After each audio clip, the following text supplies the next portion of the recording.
ما نكدبش عليك اختي، هاد الايام كنكون جالسه حتى كنبدا نتفكر وكنتخيل نهار الولاده ديالي. كنقول غادي ندخل نولد وغادي نخرج ميته ويبقى ولادي بلا ام. حتى كنلقى راسي دخلت في هستيريا ديال البكا. كنبقى نقول شكون اللي غادي يقابل ليا ولادي من بعد، وشكون اللي غادي يكون بيهم، واش غادي يحنوا عليهم كما انا كنحن عليهم. كنلقى راسي كنبقى نفكر لدرجه انني كنعس في الليل، وكنلقى راسي في الليل كنحلم بنفس الحلمه.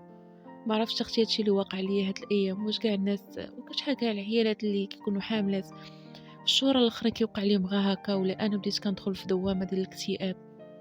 الحمد لله على كل حال، انا عارفه باللي اللي مكتبها سيدي ربي هي اللي غادي تكون، وباللي كل شيء بالاجال، ولكن كنبقى نخمم ماشي في راسي انا مآمنه بالله وعارفه ومقبله اي حاجه تجي من عند الله. غير هي كنبقى نفكر لبناتي كنقول كيفاش غادي يعيشوا مورايا.